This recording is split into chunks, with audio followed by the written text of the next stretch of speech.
This story begins one day in the bustling streets of Aldea Town, where a mysterious red-haired girl exclaims she has finally found her target, grabbing the arm of a young man and insisting they get going immediately, while another woman with similar red hair smiles and echoes the same urgent plea.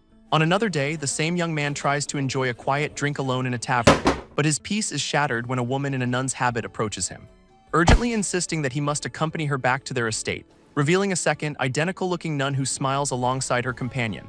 Then on yet another day, a blonde girl tries to get his attention in the tavern, but our boy dismisses her, claiming he is too busy for games today, leaving her to physically drag him away while insisting Ramai finally has free time.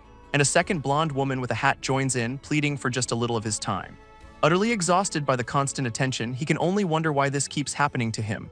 His situation is so strange that the only way to understand it is to go back in time. Back to a fateful night in a dark, mysterious forest where it all began. In the dead of night, two menacing figures single out the new guy in their camp. Our protagonist, Kai, nervously answers their summons, unsure of their intentions. This leader gives Kai his orders: stand guard over the hostages they have hauled from Wafer Town. With a cruel smirk, he adds that Kai should silence any hostages who start to yell. Leaving Kai alone with the grim task, the man dismisses the hostages as too weak to resist. This weight of his new role as a captor settles heavily on his shoulders. His mind reels, desperately trying to piece together how his life took this dark turn. A flash of memory reveals a horrific car accident, his last thought before everything went black. Then he awoke in this unfamiliar world, completely disoriented and without any answers. But looking up at the sky with its two distinct moons, a strange feeling of recognition sparks within him. It is the world of fancy, roomy fantasy, the very game he was playing just before the accident. Snapping back to reality, he understands his dire situation. He has been reincarnated as a villain's lackey. This sheer absurdity and horror of his predicament washes over him, leaving him breathless.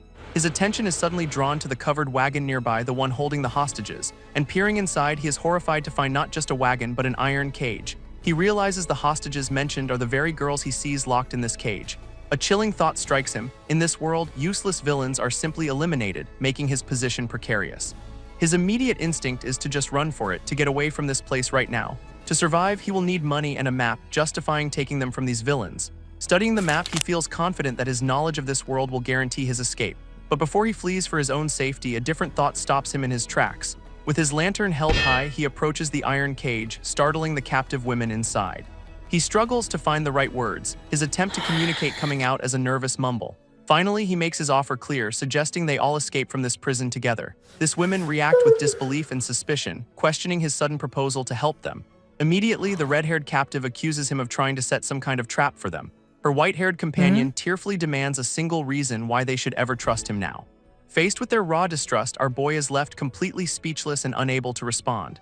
His silence is all the proof she needs, confirming her belief that he is just another enemy. Then he bows his head in apology, explaining it took time to infiltrate the enemy lines. This red-haired woman's eyes burn with defiance, shielding her weeping friend from view. Holding a lantern against the night, a young man reveals his identity as an intelligence agent. Admitting to himself it is a lie, he knows gaining their trust is the only priority now. He desperately urges them to hurry, his own life on the line if they are discovered. But the red-haired woman despairs, her injured leg making any escape seem impossible. Her white-haired companion then reveals her own condition: she cannot see at all. A third captive, a blonde girl named Ramai, is completely worn out and sick besides. Their hope crumbles, believing that even if they escape this place, they will just die on the road. Yet the white-haired woman offers a small thanks, finding relief that he is not an enemy. Her simple gratitude catches him completely off guard. Just then, a weak sound echoes as a hand presses against the floorboards. It is Ramai, collapsing and desperately pleading for help from the others. This sight stuns him into a moment of shocked silence. His expression hardens, a fist clenching with sudden, unwavering resolve. Declaring that escape is their only choice, he vows to carry them if they cannot walk. This women stare in utter disbelief, questioning his impossible promise to save them all. But Kai insists they will be fine, revealing he has a map and knows the area well. He urges the other two to grab on as well, declaring they are leaving immediately. And so he carries them through the dark forest under the light of two moons. While running, he is surprised by the strength of this new body, so unlike his old one. Shaking off the distraction, he forces himself to focus on the escape at hand. For now, he is just relieved that no one seems to be chasing after them yet. His thoughts then turn back to the map he stole from the villains earlier. It shows Aldea Town, a name he recognizes from his time playing the game. This confirms that his original game data might still exist in this world somehow. With this knowledge, he knows exactly which direction they need to head right now. He adjusts his grip on the three women, continuing his desperate trek through the woods. After a long journey, he finally announces that they have made it to their destination. This white-haired woman looks up in confusion, asking where he has brought them. Kai explains that this secluded treehouse is a personal hideout he made for himself. A memory of a glowing runestone flashes in his mind, a key from the game. He instructs the women to wait for him, leaving them huddled together in concern. His hand glows with magic as he tries to recall the specific keyword from the game. This magic flares, revealing a hidden doorway in the forest floor, much to their surprise. Stepping inside, he finds a dusty but intact safe house, just as he remembered. He then gently helps the weakened Ramai to rest, her condition still dire. This red-haired woman watches him, admitting he is clearly no ordinary intelligence agent. As he assists the white-haired woman, she marvels at the existence of this hidden treehouse. Sitting with them, he brushes off their amazement, claiming he is just as surprised. But their relief is short-lived as they look over at Ramai, worried she will not make it. Tapping into his game knowledge again, Kai believes there should be useful items stored here. Desperate, the red-haired woman asks if there is any food they can give to Ramai. Kai starts searching through a container, admitting that finding something edible might be tricky. Inside a chest, he discovers a stash of potions, confirming the game's inventory system is intact. He offers a potion as medicine, but the red-haired woman doubts it can help someone so weak. Kai presents a glowing purple potion, leaving the red-haired woman completely stunned. He explains this is not normal medicine, hoping its unique properties will be enough. But she is fixated on its otherworldly color, pointing in utter disbelief. Our boy smirks, confirming its rarity and crediting his obsessive knowledge of the game. This is a legendary elixir capable of instantly curing all injuries and ailments. He offers the miraculous cure to the captive women, who stare in total shock. A quick calculation reveals he has over 100 of these valuable potions left. Their suspicion grows, realizing no mere intelligence agent would possess such a treasure. Caught in his lie, Kai can only sweat nervously under their intense scrutiny. He quickly deflects their questions, insisting it is safer for them not to know more, urging them both to drink the potions he has brought for them. Admitting he has no desire to physically carry all three of them to safety. This white-haired woman tearfully asks if this legendary elixir is real and if there is one for her. With a simple confirmation, he hands her a bottle of her own. And she clutches the impossible cure, her face a mask of pure disbelief. Kai pulls out a healing potion, promising the exhausted Ramai that her suffering is over. He carefully administers the strange purple liquid, hoping it will be enough to save her. This potion's magic begins to take hold, a warmth spreading through her weakened body. A vibrant purple energy envelops her, instantly mending her sickness before their very eyes. Stunned by the potion's incredible power, Kai can only watch in utter amazement. Her eyes flutter open, a weak but genuine thank you passing her lips for his help. Gently helping her up, he advises her to rest, as the potion cannot cure mental exhaustion. With the last of his precious potions now used, he has gambled everything on this escape. This other two captives are also miraculously healed, their injuries and ailments vanishing completely. Already, Kai begins daydreaming about the reward he will get for bringing them home safely. His thoughts are shattered by their cries of joy as they regain their sight and strength. Overwhelmed by their emotional recovery, he tries to find the right words for the moment. Deciding to give them some space, he watches the two friends embrace in tearful disbelief. Their journey together continues, and by the next day they have found temporary shelter. He is shocked to learn they were taken from Aldia Town, a place 2 whole towns away. Kai sighs, realizing their journey back to town is going to be a long one. This red-haired woman snaps back, placing all the blame on the villains who captured them. Joking about warp magic, he gets a sharp retort that such power is only a legend. Our boy can only offer an awkward laugh, admitting she has a very fair point. In his mind, he laments that this new body is just a low-ranked treasure hunter. Meanwhile, the white-haired woman recalls a legend about the sole user of warp magic. Brushing it off as just a story, Kai decides to change the subject. He turns to the two women, asking how they are feeling after their miraculous recovery. With a grateful smile, Nina explains she is still adjusting to her restored sight. Her red-haired friend confirms her own leg is completely healed, expressing her gratitude as well. She then insists on proper introductions, revealing her noble name, Karen Dior Aldi. Following her lead, the white-haired woman introduces herself as Nina Qualier Ansage. Karen also confirms the identity of their sleeping companion, Ramai Trelia Albalra. Kai sweats nervously, struggling to remember all their complicated fantasy names. Shaking it off, he refocuses on their mission, but Karen questions if he can truly protect them. Kai looks down, admitting he cannot guarantee their absolute safety on this journey. This red-haired woman reacts in shock, demanding to know why he cannot promise it. He explains that in this world, unlike a game, there are no certainties when lives are on the line. His knowledge has limits, and he refuses to gamble with their actual lives to find them. She argues back, pointing out they have no idea how many enemies are out there. Her white-haired friend agrees, insisting that avoiding combat is their only real chance for survival. They both understand the grim reality that in this world they only get one life, and so Kai confirms his strategy is to do everything possible to avoid a direct fight. This red-haired woman then asks him if he actually has a concrete plan for them. He gives a vague, almost evasive answer that leaves them both completely confused.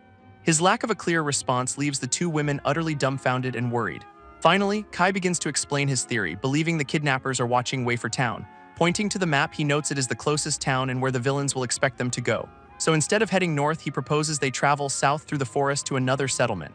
but the red-haired woman immediately raises a concern, reminding him they have no money. Kai offers them the stolen money, explaining they will need new clothes to avoid suspicion. Still suspicious, the white-haired woman asks why he is helping them so much. She points out the holes in his story, from the priceless elixir to his broken cover as an agent. Caught in his lie, Kai can only offer a weak, nervous agreement. Internally, he panics over how terrible he is at deception, his cover story already crumbling. Trying to recover, he claims he is just following orders and that they should be grateful. His deflection is cut short when he notices Ramai staring intently at him from her bed. Startled by her gaze, he nervously asks if she has been awake this whole time. Ramai confirms she is awake, implying she overheard his entire clumsy attempt at lying. Changing the subject, Kai suggests they refine their plan and tells them to wash up after dark. But the white-haired woman offers an alternative, revealing she can use purification magic. He then decides to go to the river himself, letting her use her magic on the other two. This surprises the red-haired woman, who notes how useful that magic would be for an agent. Kai explains that powerful magic attracts notice, but she remains unconvinced he is just some ordinary guy. Meanwhile, the white-haired woman casts her purification spell, cleansing her friends with glowing blue energy. Taking a moment to recover from their ordeal, Kai finds a secluded spring to rest in. After their rest, he gathers the women to review the map for their final approach. Donning a full suit of intimidating armor from the hideout, he urges them to follow. Fully disguised, he leads the three women through the night towards their destination. 1 week later in Aldia town, a knight frantically shouts orders for an urgent report. Observing the scene from a distance, Kai notes the town's unusually high activity. His companions, now cloaked for their own safety, express relief at their arrival. That same knight spots them, overjoyed to see Lady Karen, Nina, and Ramai are safe. But Karen quickly gives all credit to their armored rescuer, explaining he saved them all. Completely overwhelmed, the knight bows deeply, offering his most profound gratitude for their rescue. He then directs the three ladies to wait inside the nearby gatehouse for an escort. As they prepare to part ways, Nina turns to Kai, asking what he plans to do now. Sweating inside his helmet, he vaguely claims he will just stay in town for a bit. Karen immediately interjects, demanding to know his actual plans from this point on, specifically asking if he will report to his superiors, a question that makes him flinch. Cornered by their questions, Kai internally admits he is just bluffing his way through this. While the knight offers a reward, the women insist on repaying him later, an offer Kai silently refuses. Unlike in the game, the constant vigilance has taken its toll, leaving him utterly exhausted. Still in his armor, Kai instructs the women to follow the guards, warning them not to relax just yet. Though Karen complains about his caution, both she and Nina offer their heartfelt thanks for his help. Suddenly, Ramai grabs onto his armor, prompting him to address her directly. Averting her gaze, she gives a quiet, hesitant agreement to his warning. This lead knight takes over, telling Kai he will handle the rest as the women are led away. Overwhelmed with gratitude, the knight bows deeply, but Kai awkwardly tries to wave him off. Feeling the pressure, he nervously announces his intention to just head into town and disappear. Receiving a warm welcome, our boy finally steps onto the cobblestone streets of the city. As he walks away, two of the knights watch him go, one clearly stunned by his presence. Staring after him, the lead knight marvels at their rescuer, calling him unbelievable. But his expression darkens, concluding that the armored man is a monster, plain and simple. His appraisal skill failed, identifying Kai only as a rare dungeon item, his true abilities a total mystery. These knights are stunned by his supposed level 8 rank, a feat only top clans have achieved. They recall how he single-handedly dismantled the brutal Red Freed Syndicate to save them all. One knight notes his cautious approach, always prioritizing the women's safety above all else. His professionalism convinces them he must be a seasoned and experienced veteran, leaving the other guards to blush and wonder about the hero beneath the helmet. Another guard scolds the knight for not even checking the rescuer's identity, a clear breach of duty. But the knight argues they could not possibly treat their savior like a common criminal. His companions realize that casually using 3 legendary elixirs makes his high rank seem plausible. This captain, however, seems completely unaware of the legendary potions used in the rescue, so his men explain how all 3 captives were cured of their ailments instantly. They heard from the women that he handed over the priceless medicine without a second thought. Both knights can only laugh in disbelief at the sheer insanity of his heroic feat. Realizing the gravity of the situation, the captain orders an urgent report to the higher-ups, demanding his subordinates immediately inform the Hunters Guild about this mysterious warrior. Meanwhile, Karen's true identity is revealed as the daughter of a ducal house of the highest nobility. These women he saved are revealed as major figures, like Nina from the Holy Church's founding bloodline, and Ramai, the daughter of a powerful leader overseeing countless commercial organizations. They recall how their rescuer casually dismissed a reward valuable enough to build a castle, while rumors paint him as a legendary conqueror holding an item from a level 8 dungeon. This perception even reaches a member of the Empire's elite peacekeeping force, Verder. Back in the present, Kai finally arrives in Aldia town, taking in the scenery. These streets and buildings are a perfect replica of the town from his game, and in the distance he can already spot the familiar Treasure Hunter Guild. While he wants to explore, the arduous journey has left him completely exhausted. His intimidating armor is drawing unwanted attention from all the townspeople, making him uneasy. Turning to one of the onlookers, his simple question terrifies the poor man. He is confused by the reaction, thinking more adventurers would be armored like him. But then he recalls this gear is a rare item, equipped specifically to boost his stats. Deciding the armor is the problem, he resolves to quickly find an inn and lay low. But his escape is cut short by an excited voice exclaiming how cool he looks. A small girl suddenly clings to Kai's armored leg, leaving him utterly confused. Meanwhile, at a grand estate, a voice expresses overwhelming relief at Karen's safe return. Inside, her father embraces her in a tearful reunion, completely overcome with emotion. And he begs for just a moment longer, admitting how terribly worried he was for her. Composing himself, he confirms her leg was truly healed by the legendary universal elixir. Karen happily shows off her full recovery, noting even her father's influence could not acquire that cure. Her father reflects on how their rescuer casually handed out such a priceless item. She then complains that Kai simply told her to pay him back someday instead of accepting proper thanks. Holding a report, the man asks for confirmation that a single intelligence agent rescued them all. This reveal stuns Karen, who had assumed her own father sent Kai to save them. He immediately denies it, explaining he has no connection to anyone with such power or resources. Karen recalls Kai's vague explanation, wondering about his true motives for the rescue. Her father speculates that as an agent, Kai's mission must have been targeting the kidnappers, theorizing he had advanced intelligence on the notorious crime syndicate Red Freed. But his ultimate goal remains a mystery, prompting the father to send an official letter of thanks. Eager to help, Karen offers her support, but her father warns it would only endanger Kai further. An agent's identity must remain secret, he explains, as any exposure could be a death sentence. Stunned, Karen asks if he actually knows the organization Kai works for, and her father confirms he does. A message arrived 2 days prior, he reveals, confirming the entire Red Freed syndicate was captured near Wafer Town. This mention of Wafer Town triggers a memory for Karen, realizing Kai knew the villains were there all along. And that is precisely why he led them on the long, southern route to avoid a direct confrontation. Looking over a report, her father declares his suspicions about their rescuer's background are now confirmed. He speculates the force that captured Red Freed was none other than the Imperial Direct Control Unit, Verter. This name Verter leaves Karen completely stunned and speechless. This legendary organization is a covert unit operating directly under the Imperial capital to maintain order. Composed of the world's most elite treasure hunters, they are a force of unparalleled skill, a true elite among elites feared by all who oppose the Empire. Her father concludes Kai must hold a command position within Verter, authorized to operate completely alone. He then warns Karen to never reveal his true identity, explaining the agent's story was just a cover for the rescue. Visibly shaken by the revelation, Karen quietly agrees to keep his secret safe. Determined to repay the debt, her father plans to track Kai down by his unique armor. This duke then instructs Karen to find someone named Lifia to help invite their rescuer. Eager to help, Karen immediately rushes off to carry out her father's orders. Alone once more, the duke sits back in his chair, lost in thought about their savior. He internally swears to repay the man who saved his daughter no matter how long it takes. Knowing the other rescued girls' families are just as powerful, he is sure they feel the same. This following day, Kai finally gets a moment to relax, enjoying a good meal at an inn. A friendly innkeeper smiles, glad to see the young adventurer enjoying his meal so heartily. But then the man gets curious, asking if Kai is the one who wore the black armor. Relieved by his polite demeanor, the innkeeper notes he is unlike the usual rowdy adventurers. Correctly guessing he is not a local, the man asks where he is from, getting a vague answer.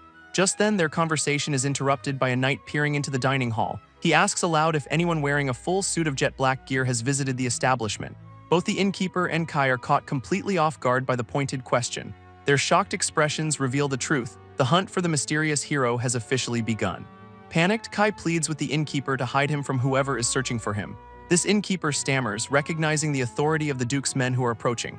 Just then, a knight enters the tavern, asking about a man in jet black gear. Promising to take full responsibility, Kai desperately begs the terrified man for his help.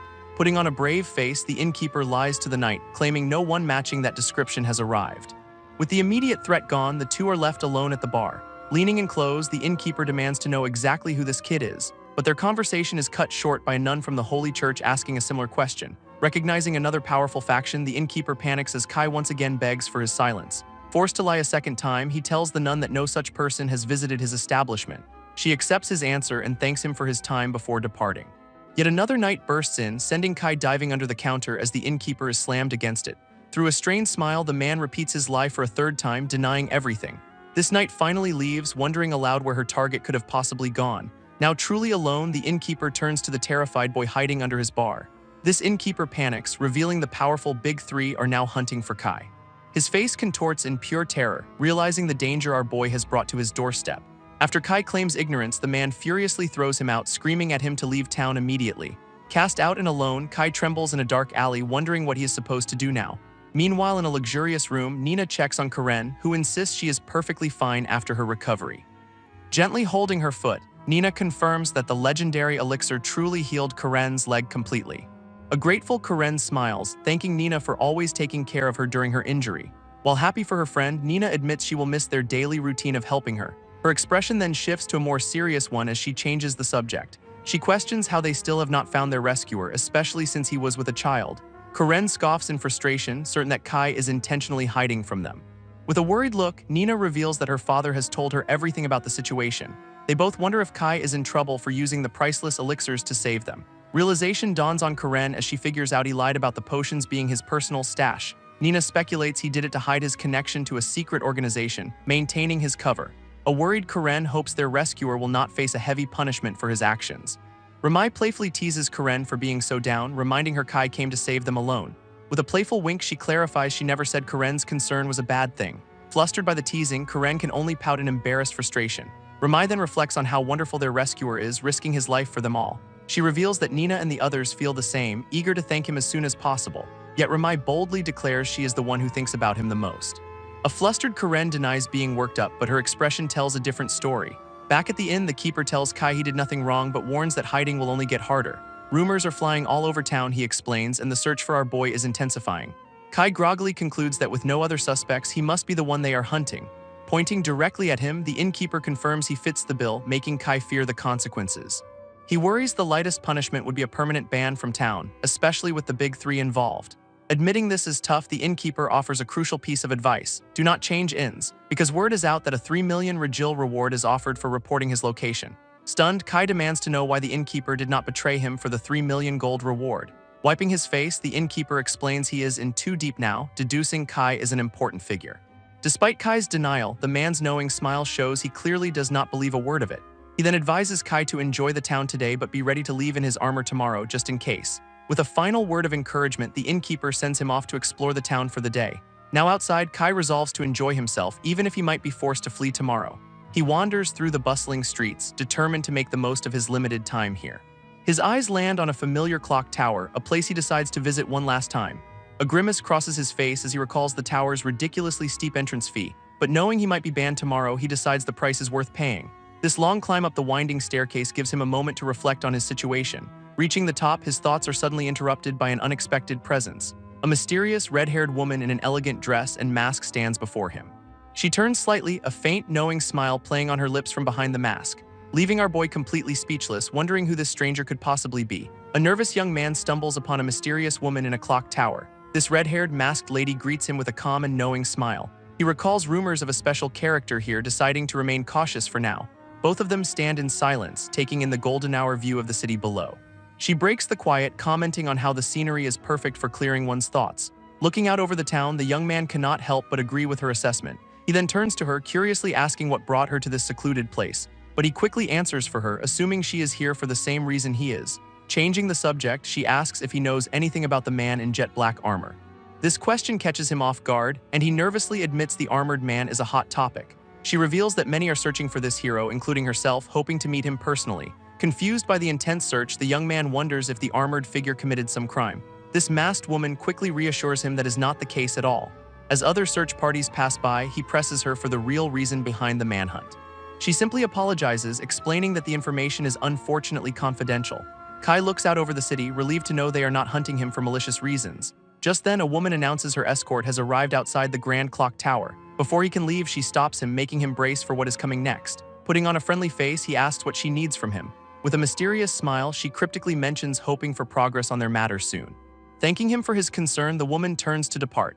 He watches her descend the stairs, her identity still a complete mystery to him. Left alone, Kai can only wonder about the true identity of the enigmatic woman. Meanwhile, the woman is greeted by Karen, who has come to personally escort her. Karen suggests that by going out together, they might finally be able to find their rescuer. Feeling like a sidekick, Karen complains, but her companion quickly reassures her of her importance. This woman apologizes with a gentle smile, ending their lighthearted argument. Though Karen finds the mask embarrassing, she admits she is glad her companion is there with her. Changing the subject, the woman reveals she just met someone at the clock tower for the first time. Karen immediately grows suspicious, wondering if this stranger was investigating her friend based on rumors. This masked woman admits she was wary of the stranger at first but soon realized he was harmless. She even recalls their conversation as a special moment, noting his unusual way of speaking.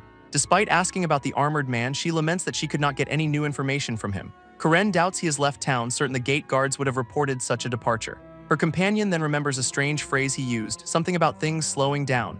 Interrupting, Karen presses for a description of the man she met at the tower. She describes a charming man with a calm demeanor and a scar by his eye, prompting Karen to ask which side. Confirming the scar was on his left, the woman suddenly understands Karen's shock. A jolt of realization sends Karen leaping to her feet in a complete panic. She frantically orders her escort to turn around and race back to the clock tower immediately. Her companion looks on with concern, asking if Karen is absolutely certain about this. Karen furiously confirms it, pointing out the scar matches their rescuer's description. She explains the detail was a secret to protect him, as more witnesses make his life harder. Her friend is left speechless, processing the incredible coincidence of their meeting. Their carriage speeds through the streets, desperately trying to catch him before he is gone. Karen and her masked companion peer out from their carriage, ready to begin their search. With renewed determination, Karen rushes ahead toward the clock tower, her companion following closely. As she hurries up the stairs, the masked woman follows with an amused, knowing smile. But upon reaching the top, her companion confirms their target is already gone. Meanwhile, at the Aldea Town Hunters Guild, a different kind of investigation is underway. Inside, the Guildmaster Garag fumes over the complete lack of intel on the armored man. He reviews a report from 3 days prior, detailing a man in jet black gear, possibly from Verder. This same man single-handedly rescued the daughters of the Big Three from the Red Freed. This attack on an imperial town makes Verder's involvement seem entirely plausible, he reasons. With every piece of evidence, the theory that a secret organization was involved becomes more convincing. He issues a strict order to all treasure hunters. No one is to make contact with their target. Yet he recalls that one of the hunters already broke that rule when her child bumped into him. This small child had clung to the imposing armored man, completely unafraid. Her mother apologized profusely after Kai even carried the girl in his arms for a moment. Utterly exasperated, the guildmaster just wishes the mysterious operative would return to the capital already. A frantic guild receptionist bursts in, shouting that they have a serious problem. She reports to the guildmaster that the infamous Jet Black has just entered their establishment. This man groans in disbelief, clearly not ready for this kind of high-stakes trouble, and there he is, Kai in his full suit of armor, standing silently at the front counter. Approaching the imposing warrior, the guildmaster prepares to greet his unexpected guest. He puts on an uncharacteristically polite smile, surprising the other adventurers in the hall. Onlookers whisper amongst themselves, finding the guildmaster's sudden courtesy suspicious. With a strained expression, the man asks what business brings the armored warrior here today. Kai simply claims he is just here to have a look around the guild hall. This guildmaster offers a formal welcome, thanking him for taking the time to visit, but his smile turns predatory as he repeats Kai's flimsy excuse back to him. This sudden change in demeanor leaves our boy completely confused, wondering what he said wrong. Quickly, the guildmaster laughs it off, insisting that everything is perfectly fine. Internally, however, he scoffs at the terrible lie, recognizing it as poor reconnaissance. He speculates that Kai knows his cover is blown, so he is not even trying to bluff. A guild official is left in awe, admitting the armored hero is on a completely different level. He reflects on his own past, dreaming of being scouted but never once getting the chance. But seeing Kai's overwhelming power makes him realize he is face to face with a true monster. Humbly admitting he is outclassed, the man offers to escort Kai to the guildmaster's office. Kai accepts the offer, surprising the official who seems honored to guide him through the hall. As he leads the way, the man encourages the imposing adventurer to take his time.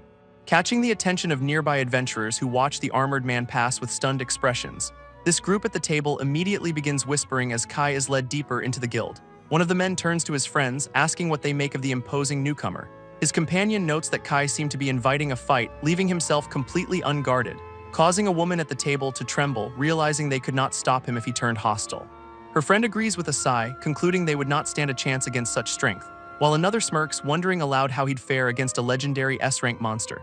Unbeknownst to our boy, a chain reaction of wild misunderstandings is spreading through the city, and all these false rumors are making his already complicated situation far more dangerous. Finally leaving the guild, Kai is relieved to be back in the open air. Internally, he vows never to return to such a terrifying place again. His plan to blend in with the armor completely backfired, drawing unwanted attention. He still cannot understand why everyone stared at him like a professional assassin. This guildmaster's polite demeanor was especially confusing, a complete departure from his game persona, and the VIP treatment he received only adds to his growing bewilderment. Shaking his head, he chalks it all up to a very strange experience. Now on the street, our boy is left wondering what his next move should be, realizing he cannot exactly go sightseeing while wearing this intimidating suit of armor. Just then, a luxurious carriage suddenly pulls up right beside him. This door flies open, revealing Karen, who shouts that she has finally found him. She demands to know where he has been hiding all this time. Nervously, Kai admits he has been staying at a local in the whole time. This answer infuriates Karen, who claims they never received that information.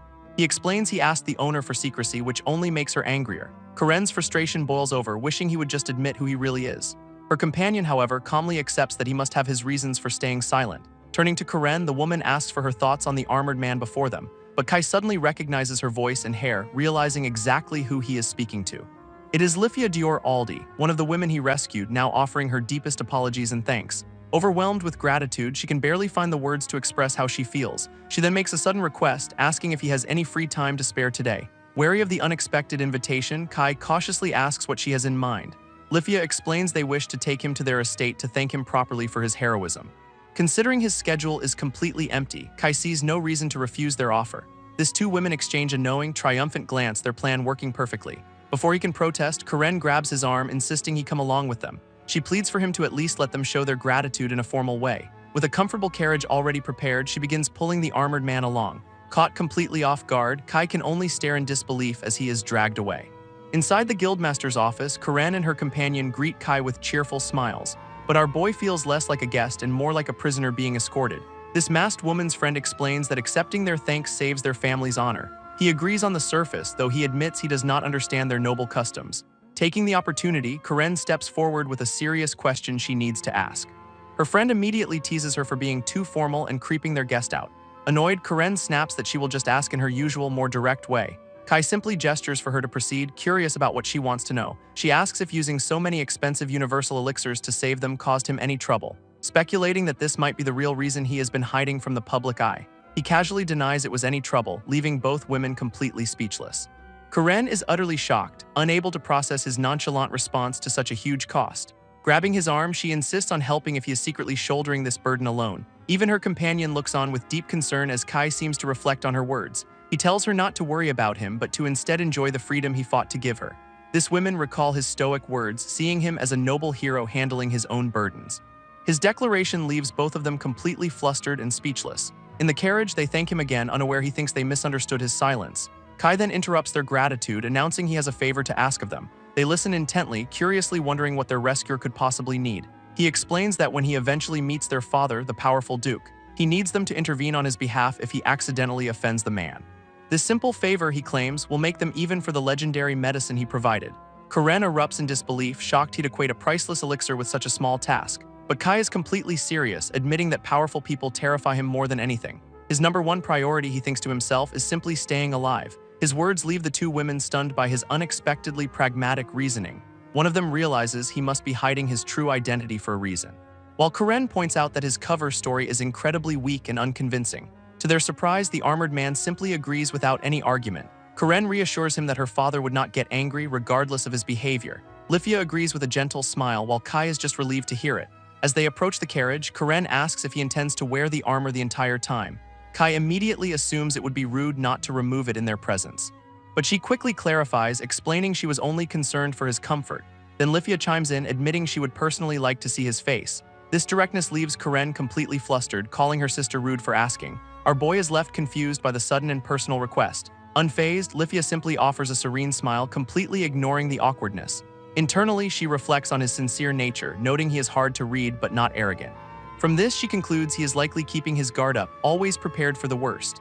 This quiet strength makes her realize why Karen is so fond of him, unlike other hunters. Her thoughts drift to how fame corrupts most treasure hunters, drawing envy from all sides as their renown grows, and often leading them to become arrogant and obsessed with their own importance. Lifia reflects on his incredible power, noting he remains humble despite his fame. She marvels that he never exploits the immense debt they owe him, a true hero. Back in the carriage, Kai admits to feeling nervous, which Karen finds utterly ridiculous. He plays along, sarcastically apologizing for being such a lame rescuer. This response short-circuits Karen's brain, unable to reconcile it with an elite operative's behavior. But her companion sees through it, believing he is just indulging Karen's teasing nature. Lifia thinks back to how her sister usually deals with the nobility so bluntly. As a duke's daughter, Karen was constantly forced to entertain other high-ranking families. These potential suitors were often much older, their intentions purely political. Each one was simply looking for a marriage partner to advance their own status. leaving both her and Karen feeling weary and isolated by the endless social games. Worse, the other nobles often ignored Karen entirely, leaving her feeling ostracized, which is why seeing someone genuinely connect with her sister brings Lifia such happiness. She remembers Karen's desperate wish to see Jet Black again, leading them to the guild. And for good reason, he used a legendary elixir on Karen that their family had sought for years. Lifia reflects on the priceless elixir, a gift meant as thanks for saving Karen's life. She marvels at his request, a tiny favor in exchange for a medicine worth an entire castle. This woman finds herself wondering if anyone else in the world is quite like him. A new resolve forms within her, a desire to stay connected to this mysterious man. Changing the subject, Lifia asks how long Jet Black plans on staying in their town. She then offers to arrange a residence for him, hoping he will decide to stay. Kai gives a vague reply, admitting the town is nice but his stay depends on his feelings. But she reads between the lines, certain he is just waiting for orders from his superiors. In her mind, his mere presence in the world is enough to save so many people. She questions her own motives, wondering if her desire for him to stay is purely selfish. Her gaze hardens with a newfound and unshakable determination. This armored man turns his head, perhaps sensing her internal conflict. Finally, their carriage arrives at its destination, a magnificent and imposing mansion. An armored hand reaches for the grand entrance, preparing to step inside. Stepping through the doors, they are met by servants who welcome them to the Aldi Duchy. Arriving at the Dior Aldi ducal estate, Kai is immediately overwhelmed by the sheer opulence. Karen proudly presents the extravagant welcome as their family's way of showing respect. They even have a custom boot cleaner waiting, a gesture he finds completely absurd. She insists on a formal greeting, but Kai worries this high-ranking treatment will cause trouble. But Karen explains that disrespecting him now would be a far greater offense to their family's honor. Trapped by their rigid customs, our boy can only sweat nervously inside his helmet. Then the third rescued girl takes his hand, making him feel like he is being set up for something. She whispers that refusing their gratitude would be a crime, leaving him no room to object. This head maid and head guard then appear, formally welcoming him on behalf of the entire estate. With a polite gesture, the maid informs him the Duke and Duchess are waiting in a separate room. This girls thank him for coming, but then announce they will not be joining the meeting. One of them explains their presence would be inappropriate for such a high-stakes discussion. Lifia adds that they will be waiting in the next room in case he needs them to intervene. Karen promises to step in immediately, honoring the deal they made in the carriage. Internally, Kai panics, wishing they were coming with him but realizing he is on his own now. This head guard nervously asks Kai to surrender his weapon before meeting the Duke. Confused by the guard's hesitation, Kai simply offers his sword for safekeeping. This third rescued girl points out its importance, reaffirming their complete trust in him. As the guard explains it is standard procedure, Kai hands over the blade without protest. He then casually claims to be even stronger when fighting bare-handed, shocking the guard. Karen and the other two girls are left completely stunned by his bold declaration. Overcome with excitement, the guard promises to protect the weapon with his life. Kai's stoic silence confirms he was not joking, leaving the guard in utter awe. A flashback reveals his past life where he was clumsy and inept with any weapon he tried. This lack of skill once led to a fatal wound, a mistake he would never repeat. It is why he trusts his fists far more than any blade, a power he honed himself. Back in the present, our boy realizes he is now trapped with no easy way to escape. His thoughts drift to the terrifying power of the Duke, praying the meeting goes well. This head maid then leads him forward with a gentle smile, taking him to the audience chamber. Meanwhile, the surrendered sword is revealed to be a supreme-grade masterpiece. A legendary weapon is introduced, the black blade Dillahand, which never chips or scratches. But the blade carries a dangerous flaw, its luck stat marked as completely variable. This third rescued girl asks if she can try holding it later under supervision. While Kai is inside meeting the Duke, the girls wait anxiously in the hall. This heavy doors remain shut, sealing Kai's fate with the powerful noble. To break the tension, the third girl turns to the head guard with an idea. Her eyes sparkle with excitement as she approaches the armored man. She begs him to show her his weapon, admitting she has been dying to see it. This head guard just laughs at her forwardness, while Karen seems utterly exasperated. He unsheathes a stunning, jewel-like blade, admitting it does not look very durable. As he presents the weapon, its brilliant shine leaves the young woman completely mesmerized. She immediately begins analyzing his fighting style based on the elegant sword. He then carefully instructs her on how to properly grip the weapon's hilt. Placing her hands over his, he prepares to let her feel the blade's full weight. She sweats nervously, a mix of fear and exhilaration on her determined face. A ducal knight is shocked by the impossible weight of the hero's sword. Suddenly, Karen cries out in alarm, seeing the man holding the sacred weapon. She draws her own blade, stopping the knight as everyone freezes in place. This sudden hostility leaves the entire group completely stunned and confused. Demanding the blade back, Karen watches as the knight reluctantly agrees. He marvels at the weapon, which sliced through solid stone with no effort. This knight realizes its owner must possess truly monstrous, inhuman strength. After checking on Karen, he concludes their rescuer is on another level entirely. Lifia reassures the guard, promising to explain the bizarre situation to their father. Back in the present, the two sisters wait anxiously outside the Duke's chamber. Muffled voices from within reveal the formal gratitude being offered to Kai. Karen turns to her sister, a look of sudden realization on her face. She understands now why they were kept out of the meeting with Jet Black. Lifia can sense the immense respect in their parents' voices, a deep formal bow. She knows her father must project absolute dignity to protect his family's honor. Lifia admits she feels terrible for what their parents are going through, while Karen feels awful that the Duke and Duchess had to bow to their rescuer. Seeing her sister's distress, Lifia decides to snap her out of it. She questions if Karen really has time to be moping around right now, pointing out that Karen just accidentally sliced through the stone floor tiles. Startled, Karen realizes she will have to explain her sword's incredible power, and she breaks down, worried she is just causing more trouble for everyone. She insists she did not even put any strength into the swing, leaving her completely baffled by her weapon's destructive capabilities. Defeated, Karen laments causing so much trouble as a Duke's daughter, but Lifia reminds her that Kai accomplished what she could not, so she should not hold back. With a warm smile, she tells her sister there is no time for sulking. A newfound resolve seems to dawn on Karen's face. Lifia then reveals that Jet Black was trying to hide something important, speculating he healed Karen's leg despite knowing it might anger the Emperor himself. Lifia overhears her parents vowing to grant whatever their rescuer asks for. Karen wonders aloud why he refuses any reward, finding his humility baffling. But Lifia sees it differently, believing it proves he is no ordinary person. After all, the rewards a duke can offer are immense: titles, land, and endless wealth. Even introductions to high-ranking women for a potential marriage are on the table. Essentially, almost any realistic request could be granted without question. Yet Lifia finds herself wanting to see his face more than anything else. Then a strange thought crosses her mind, a desire to be the one person he keeps hidden from. Her sister immediately calls her out, warning her not to monopolize their savior. Karen then dangles a secret, offering to describe his face if Lifia confesses her feelings. A silent, intense standoff ignites between the two sisters in an instant. Their sibling rivalry crackles with unspoken tension in the quiet room. Eventually, the energy fades, leaving them in a silent, stubborn stalemate. Lifia breaks the silence, flusteredly insisting she is merely interested in him, which only gives Karen more reason to keep her sister away from the mysterious man. Karen flails in embarrassment, completely flustered by her sister's teasing words. Meanwhile, Kai sits in a tense meeting with the Duke and Duchess of Aldi. This noble couple sweats nervously, completely baffled by the situation unfolding before them. Before them sits Jet Black, whose every action defies their expectations and rattles their composure. This Duke struggles to understand why their rescuer is being so incredibly considerate. He realizes Kai is deliberately acting humble to preserve the family's dignity. Even though they owe him everything, our boy presents himself as an equal. This Duke notes he shows no sign of trying to exploit their gratitude, despite knowing he holds the power to demand immense wealth and status from them. And the Duke is keenly aware they would be powerless to refuse any of his requests. A sudden thought strikes him: this man must have ties to the Emperor himself, making Kai a person of far higher standing. Though his helmet hides all expression, he must possess backing so powerful that their own ducal authority is nothing in comparison.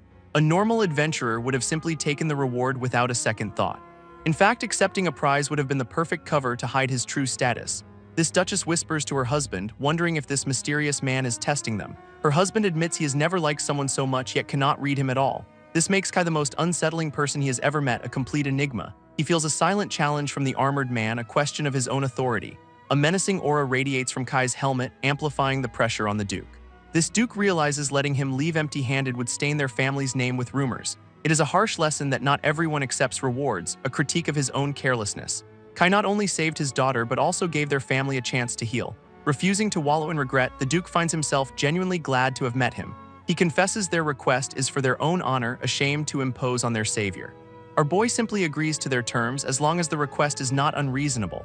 Overjoyed, the Duchess insists that thanking him is a profound honor for their family. This Duke then holds up 3 fingers, preparing to offer 3 specific rewards. Their gifts are a villa, a large sum of money, and their family's official backing. With a humble plea, they ask him to accept their gratitude in this formal way. This Duke believes he has made the right choice, seeing the villa as a new base for Kai.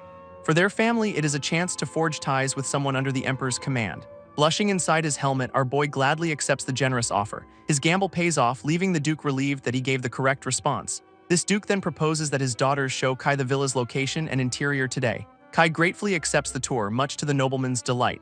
Turning to his wife, the Duke asks her to escort their guests to the waiting girls. This Duchess politely asks Jet Black to follow her out of the chamber. As she leads him away, the Duke is finally left alone with his thoughts. Alone at last, the powerful noble sinks into his seat with a satisfied smile. A trembling hand reveals the immense stress he was under during the entire meeting. He reflects on the incredible man who saved his daughter's life. Meanwhile, Kai feels the immense pressure of the meeting finally hit him. Karen remarks that he does not look like someone who just survived a nerve-wracking ordeal. He simply points to his helmet, explaining it hides his true expression. Lifia warmly welcomes Kai, telling him to make himself at home, but Karen immediately questions his calm demeanor, asking him to act more excited. She insists that anyone would be thrilled to receive such a generous reward from the Duke. Inside his helmet, Kai is actually ecstatic, admitting he was completely broke. A moment of reflection, however, reveals the terrifying pressure of accepting such an immense gift. He imagines celebrating wildly if he were alone, barely containing his true feelings. Lifia then interjects with a serious expression, preparing to ask a delicate question. She wonders if the reward is truly enough, offering him a chance to ask for more. Our boy is a bit lost on the concept of ducal backing, focusing on the villa and cash. He dismisses her concern, stating it was a matter for adults and not for her to worry about. Turning the tables, Kai asks if the sisters are truly okay with giving up one of their family's villas. They quickly reassure him, explaining they have many villas and feel no particular attachment to them. Karen then points out the practical difficulties of living in such a large place all alone. Lifia adds that while the garden is smaller, the building is nearly as large as their main estate. This revelation shocks Kai, who suddenly understands a villa is far more than a simple house. Kai is reminded once again just how terrifying nobles and their immense wealth can be. Lifia then asks about his plans for the villa, wondering if he will live there or use it as a base. Nervously, Kai confirms he will be living there alone, essentially using it as a base for now. This girls immediately pry into his love life, certain a famous treasure hunter cannot be single. Pressing further, they ask if he has no interest in romance, leaving him completely flustered.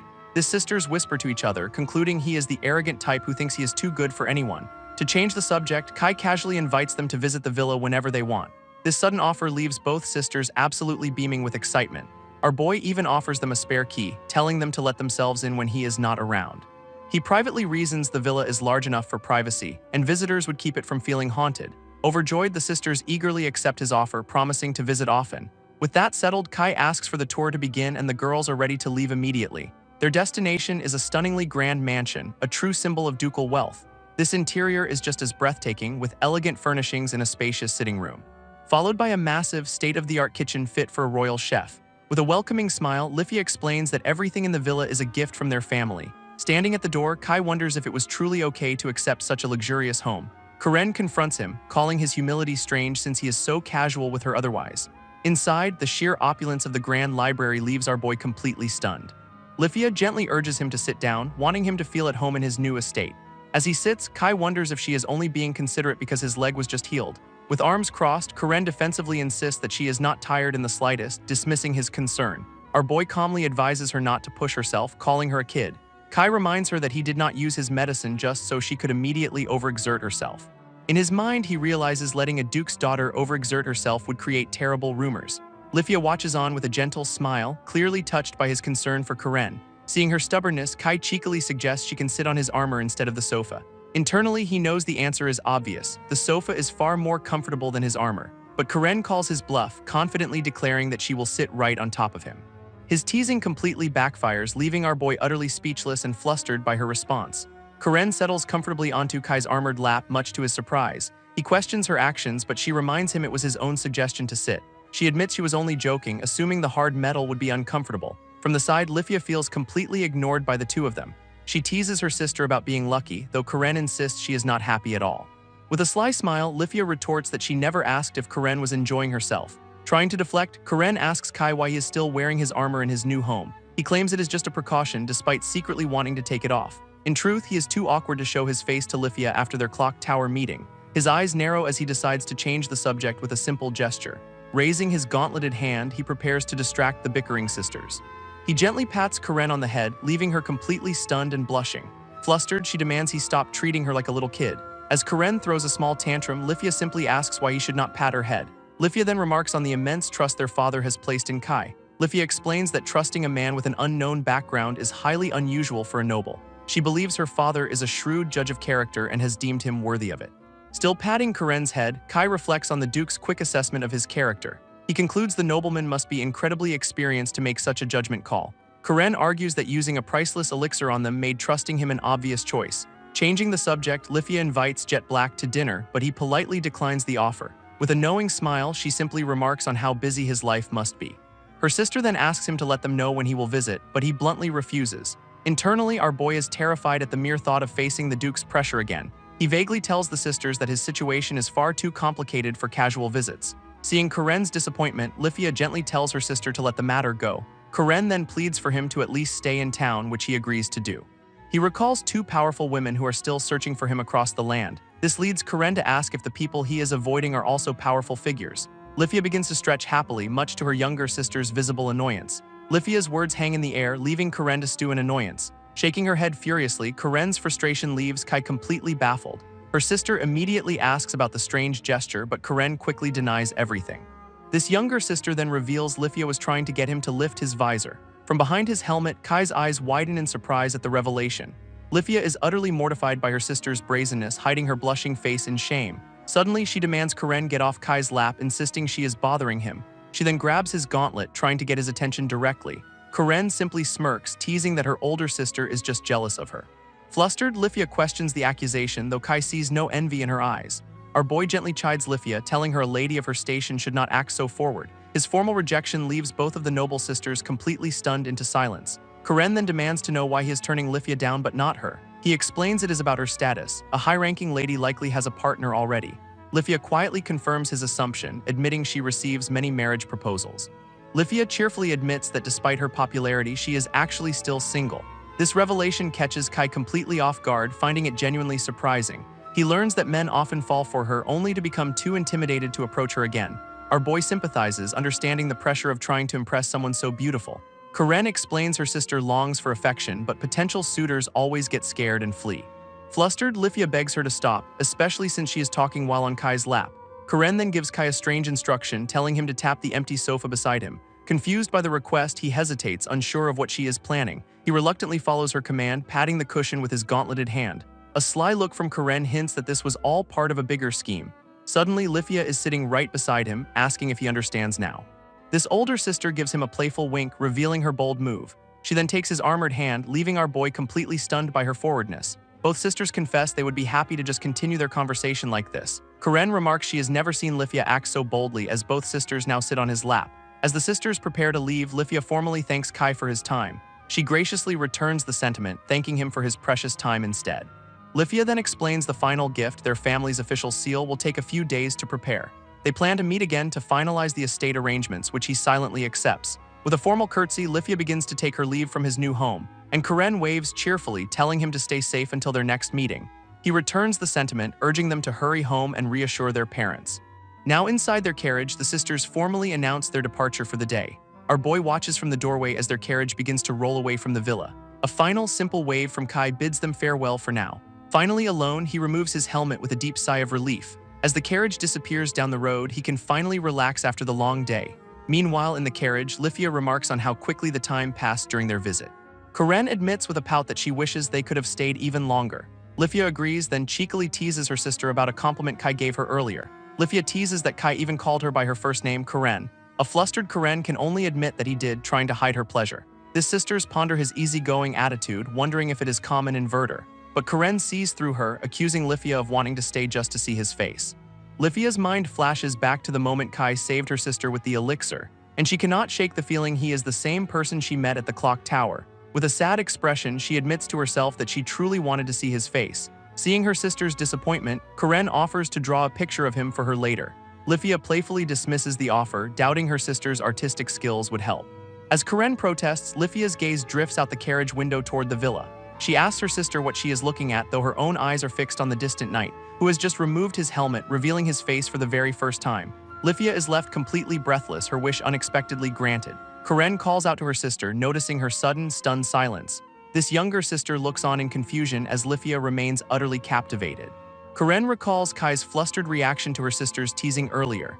Lifia continues her playful jabs with a sly, knowing smile. She remarks that he kept teasing her right up until the very end. Suddenly, Karen connects the dots, realizing he is the man from the clock tower. Lifia confirms it without a doubt, watching his distant figure from the carriage. She asks if Karen truly believed their meeting was a coincidence, as her love for the tower is a secret.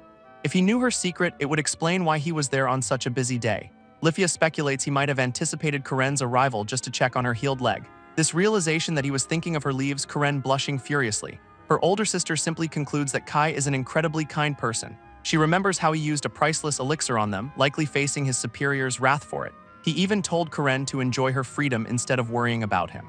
His words were carefully chosen to lift any lingering guilt from her heart. This gesture, she believes, is the mark of someone who is truly strong. Lifia then wonders if he was also guarding the clock tower against any remaining kidnappers. He mulls over Lifia's subtle actions, wondering just how intentional they were. In the carriage, Lifia blushes as she considers all the new possibilities with him. She is captivated by how he operates without drawing any attention to himself. An idealized vision of Kai appears in her mind, a man she finds truly wonderful. Karen then declares she cannot wait 3 days, having so much more she wants to say. This younger sister immediately calls out Lifia for the totally dreamy look on her face. Lifia's thoughts drift to how much concern Kai showed for Karen's well-being. This realization only strengthens her desire to get even closer to the mysterious night. Karen watches her older sister's reaction with a curious and pensive expression. This older sister then starts to worry about what their father would say if he knew. She knows that in her father's eyes, Kai is someone completely out of their reach. Still, Lifia cannot help but wonder how the Duke would truly react to the news. Elsewhere, a sudden sneeze breaks the silence, drawing a concerned question from someone nearby. At an inn, the owner laments that he is sad he will not be seeing Kai's face around anymore. He admits he had a feeling this would happen since Kai never returned the previous night.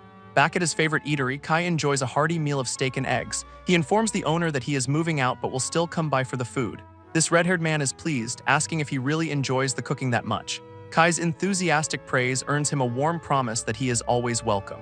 Curious, the owner then asks where he is planning to stay, offering to help find an inn. Our boy casually reveals he was given a house and will be living there for a while. This sudden news leaves his friend completely dumbfounded and at a loss for words. Kai explains that a duke gifted him the massive villa, though he tried to refuse it. His friend's shock turns to utter disbelief at the unbelievable revelation. With a slight shrug, Kai mentions the duke's family just wanted to thank him properly. This innkeeper sternly clarifies that receiving a villa from a duke is an enormous deal. While Kai thinks he is just talking about the size, his friend insists it is much more than that. He explains that for nobles, the number of villas they own is a direct symbol of their power. This means the duke valued a connection with Kai more than a piece of his own influence. This true weight of the gift finally begins to dawn on our boy, leaving him speechless. This innkeeper stares in disbelief, demanding to know what kind of person Kai really is. Kai nonchalantly claims he is just a regular guy, but his friend is not buying it for a second. He then remembers a final piece of business, offering a heavy sack as thanks for everything. His friend eyes the bag suspiciously, guessing from the sound that it is full of money. It is cash, Kai confirms, a payment for hiding him and offering helpful advice. But the innkeeper refuses, admitting that taking money from someone so connected is terrifying. Kai tries to downplay the danger, though his friend retorts that is what all scary people say. So our boy jokingly asks if he will accept it from a scary guy, which does not help at all. This innkeeper explains he feels guilty for putting Kai through the ordeal of hiding. He is referring to the stress of concealing him from a duke, a fact Kai had not considered. In fact, the red-haired man confesses he was sweating bullets the entire time. Our boy can only offer a sympathetic look, understanding the pressure his friend was under. Still, the innkeeper insists on treating his guests well, earning Kai's sincere gratitude. A bit of playful banter follows as the innkeeper gets flustered by Kai's agreement. With their conversation concluded, Kai picks up his helmet, ready to depart for his new home.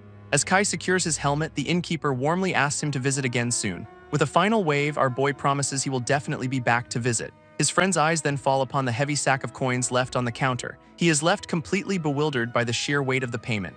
Opening the sack reveals an unbelievable amount of gleaming gold coins. This man is utterly stunned, unable to believe the fortune in his hands.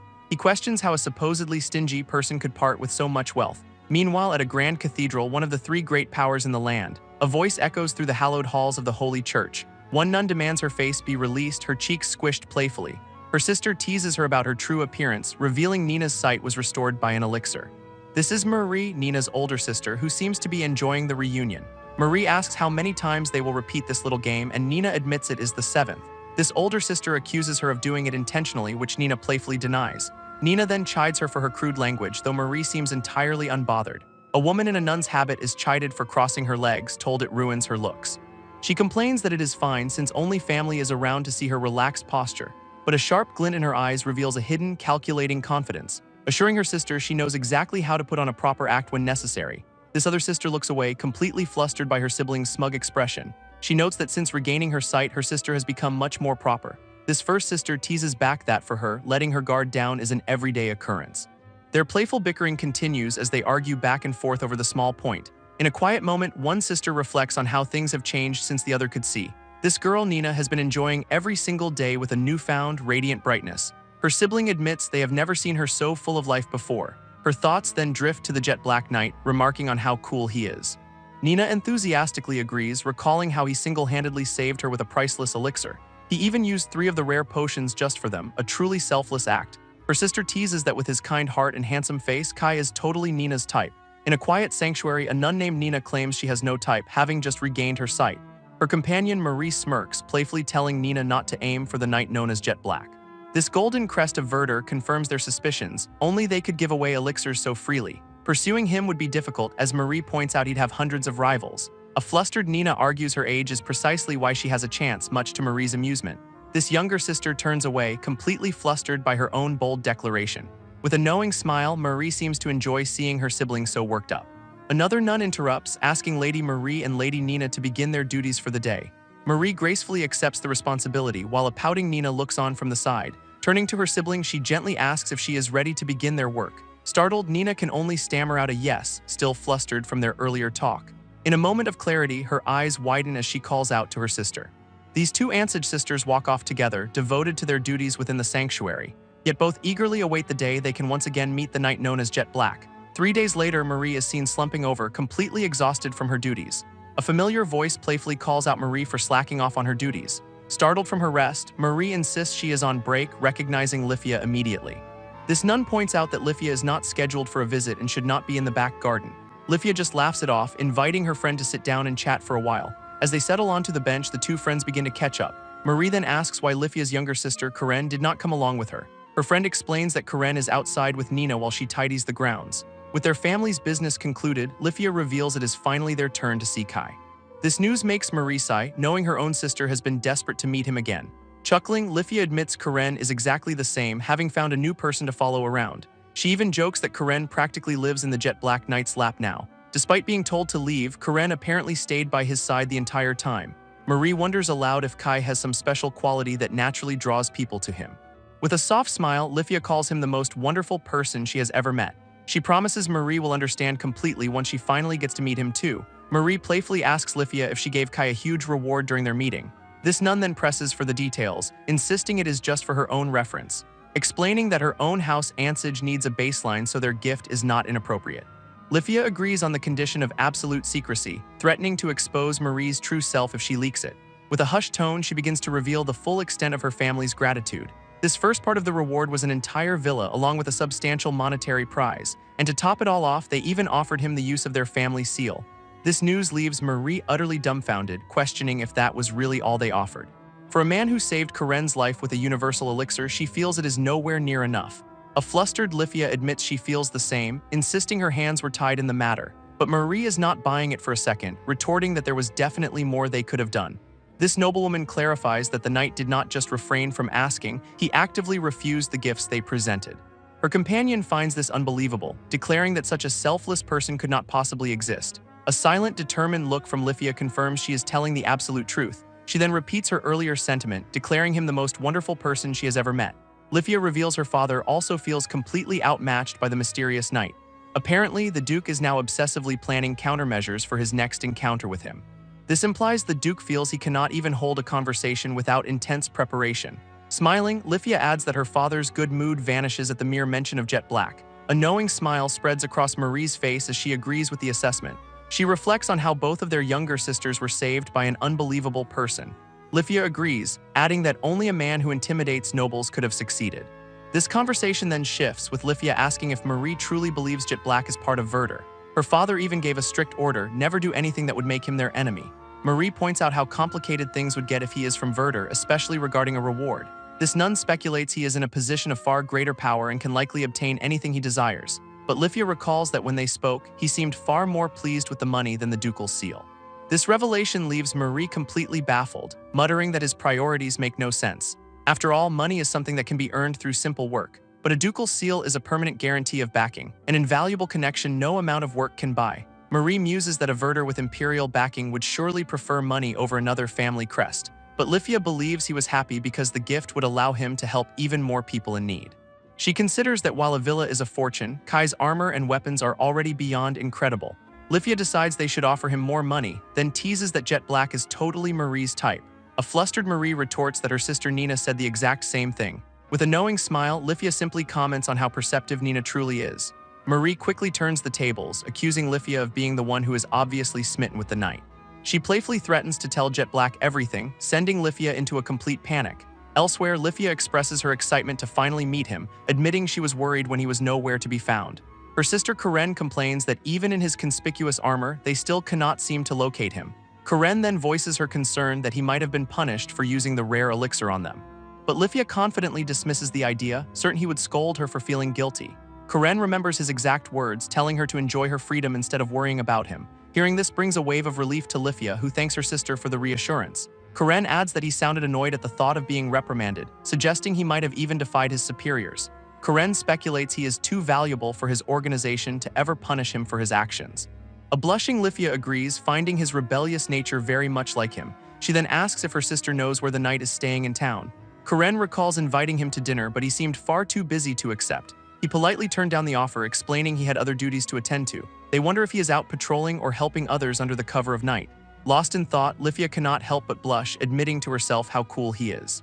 Her sister notices this infatuation, teasing that she has some nice information to share, revealing that Kai often eats lunch at a simple inn called Eldi. This name of the inn echoes in Lifia's mind as a plan begins to form. Karen immediately realizes her sister is planning on going there right now. A flustered Lifia denies it, claiming they must thank him properly first, but she immediately starts walking away with a determined stride.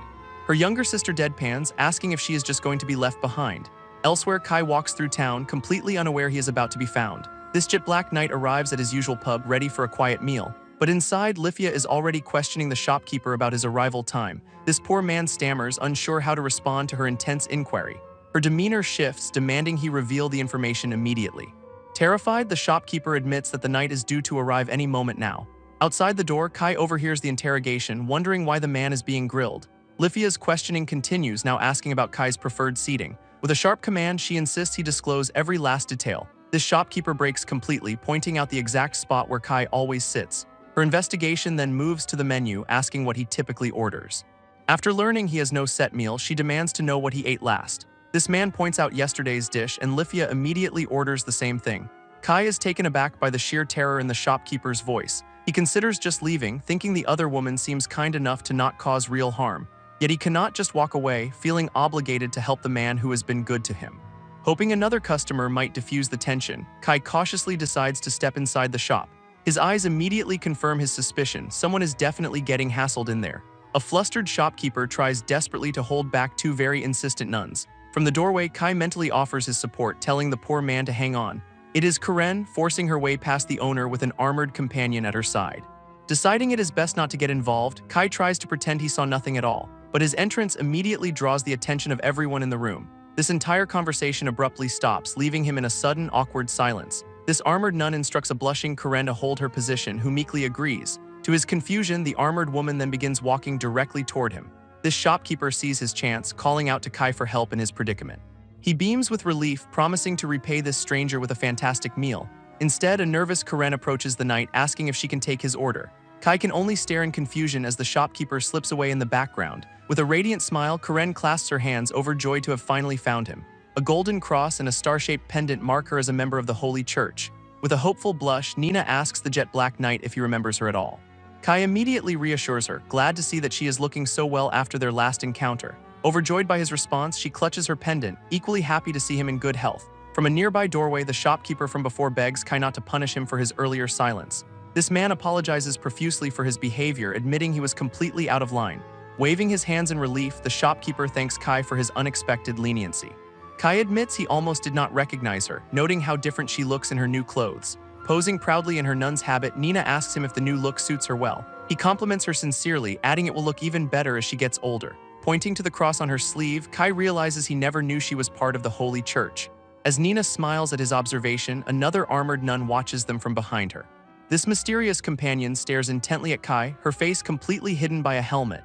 Changing the subject, Kai asks Nina how her eyesight has been since he last saw her. She beams with gratitude, declaring her vision is perfect, all thanks to his incredible elixir. To confirm her recovery, Kai gently tests her vision by holding up a single finger. He then holds up two, which she correctly identifies with a cheerful peace sign.